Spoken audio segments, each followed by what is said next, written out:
అందరికీ నమస్తే. మీ భూపతి ఆశన్న. అయితే కొంతమంది రాజకీయ నాయకులు వాళ్ళు చేస్తున్న దుర్మార్గాలు చూస్తూ ఉంటే ఎంతగానో బాధ అనిపిస్తూ ఉంటుంది. అయితే చెప్పేటివన్నీ నీతి మాటలు, చేసేటివన్నీ లుచ్చా పనులు అన్నట్టుగా ఉన్నది. అయితే పైలట్ రోహిత్ రెడ్డి మైనపల్లి ఫామ్ హౌస్లో అడ్డంగా బుక్ అయిపోయి, ఎందుకంటే డ్రగ్స్ వాడడం అంటే మామూలు విషయం కాదు. ప్రజలకి జవాబుదారీతనంగా ఉండాల్సిన ఎంపీ పుట్ట మహేష్ కుమార్, ఏలూరు ఎంపీ,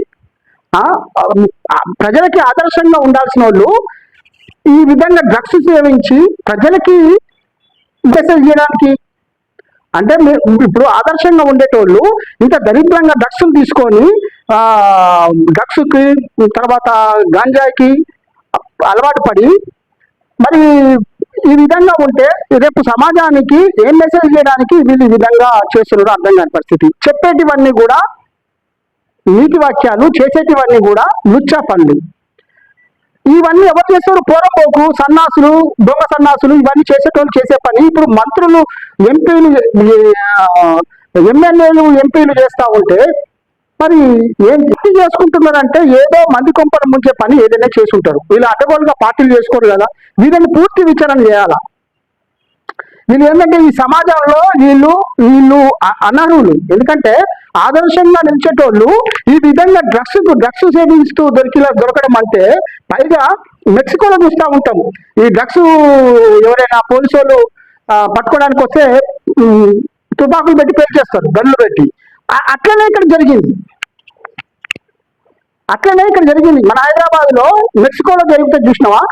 అట్లనే ఇక్కడ డ్రగ్స్ పట్టుకోవడానికి ఎవరైతే తెలిసి ఈగల్ టీం, ఎవరైతే శశిధర్, ఈగల్ ఎస్పీ గారు శశిధర్ గారు వచ్చినప్పుడు మెక్సికోలో పేల్చినట్టు తుపాకులు పెట్టి పేల్చినట్టు తుపాకుల శబ్దం కూడా వచ్చిందని చెప్తున్నారు. అంటే ఈ ప్రజాస్వామ్యంలో ఈ రాజకీయ నాయకులు వీళ్ళ పార్టీ వెనకాల ఎంత పేదవాడి పొట్టగొట్టి ఉంటారు. వీళ్ళు మంచి పని చేసేటోళ్ళు అయితే కాదు. ప్రజలు ఇలాంటి వాళ్ళకి ఎట్లా గెలిపిస్తారో నాకు అర్థం కాని పరిస్థితి.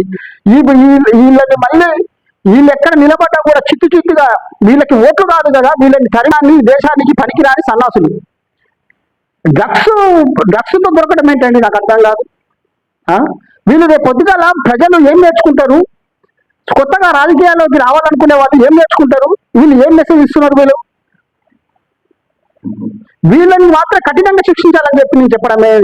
ఈ పైలట్ రోహిత్ రెడ్డి గారు అనేక నేరాలు, అనేక చరిత్ర ఉంది ఆయనకి. ఈ ఏలూరు ఎంపీ పుట్ట మహేష్ కుమార్, మరి ఆయనకేం ఉపయోగకరం వచ్చింది నాకు అర్థం కావట్లేదు. ఏంటిది ఇదంతా? ఒక గ్యాంగ్ తయారైపోయింది, 11 మంది అంట. అందులో టెస్టింగ్ వెళ్తే 6గురికి నిర్ధారణ అయిపోయింది డ్రగ్స్ తీసుకున్నట్టుగా. అలా తప్పు. ప్రజలకి ఆదర్శంగా నిలవాల్సిన వాళ్ళు, ప్రజలకి జవాబుదారీతనంగా ఉండాల్సిన వాళ్ళు ఈ విధంగా డ్రగ్స్ తీసుకొని దొరకడం అనేది ఇది మంచి పద్ధతి కాదు. నేను తీవ్రంగా వ్యతిరేకించడం జరుగుతుంది AB007 యూట్యూబ్ ఛానల్ తరఫున. చేసి మళ్ళొకసారి ఇది రిపీట్ కాకుండా ఈ రాజకీయ నాయకులు ఈ ప్రజల సొమ్ము ఎక్కడ పడితే అక్కడ అక్రమాలు, ఈ అధికారం చేతిలో పెట్టుకొని అక్రమాలు పాల్పడుతూ మనం ఇక్కడ చూసిన మెరుగుమట్ల ఏం దుర్మార్గాలు అంటే ఇవన్నీ ఎవరికైనా పనికొచ్చే పనులా ఇవి?